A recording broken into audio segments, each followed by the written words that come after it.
पृथ्वी लोक पर होने वाले सभी शुभ कार्य बिना किसी विघ्न के संपन्न हो, इसलिए हम सबसे पहले भगवान गणेश की पूजा करते हैं। जिस प्रकार विष्णु विष्णु लोक के और शिव शिव लोक के स्वामी है, उसी प्रकार गणेश पृथ्वी लोक के स्वामी है। हम जो प्रार्थना करते हैं वो शब्दों में होती है, जिसे वेद पुराणों में नाद भाषा कहा गया है, जबकि देवी देवताओं की भाषा प्रकाश भाषा होती है। गणेश जी हमारी नाद भाषा को देवताओं की प्रकाश भाषा में रूपांतरित कर देते हैं और इस प्रकार गणेश जी की कृपा से हमारी प्रार्थना दूसरे देवी देवताओं तक पहुँच जाती है। पृथ्वी लोक के स्वामी होने के नाते गणेश 10 दिशाओं के अधिपति है और देवलोक से आने वाली ऊर्जा इन्हीं दिशाओं से आती है, जो कि गणेश जी की आज्ञा के बिना संभव नहीं। गणेश जी की कृपा से देवलोक से आने वाली शक्तियाँ, ऊर्जाएं, देवताओं का आशीर्वाद हम पृथ्वी वासियों को प्राप्त होता है। गणेश में पृथ्वी तत्व की प्रधानता है, इसलिए अगर किसी हवन या पूजा पाठ में गणेश जी की प्रतिमा ना हो तो मिट्टी का एक ढेला लाकर उस पर मौली बांधकर गणेश जी की स्थापना कर दी जाती है। यही कारण है कि सबसे पहले गणेश जी की पूजा की जाती है। तो अब बात करते हैं गणेश जी के वाहन मूषक अर्थात चूहे की। गणेश जी ने अपने वाहन के रूप में मूषक को ही क्यों चुना? मूषक का स्वभाव हमारे मन की भांति अत्यंत चंचल होता है। चंचल मन को बुद्धि से ही नियंत्रित किया जा सकता है और बुद्धि के स्वामी हैं गणपति। मूषक पर विराजमान होकर गणेश जी ये संदेश देते हैं कि अगर चंचल मन को सही बुद्धि से नियंत्रित किया जाए तो हम जीवन में सफलता प्राप्त कर सकते हैं।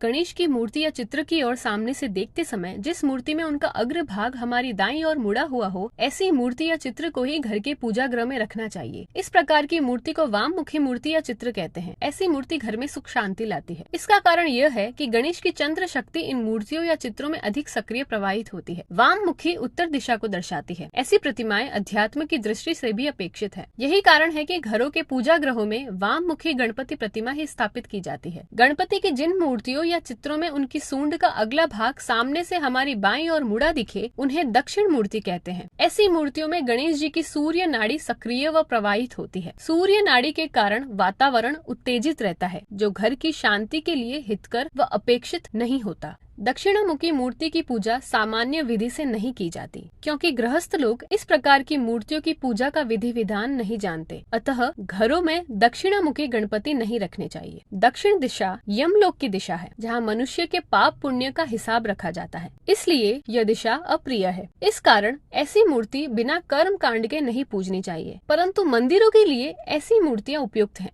क्योंकि वहाँ पूजा पाठ विधि विधान व समय अनुसार होता है।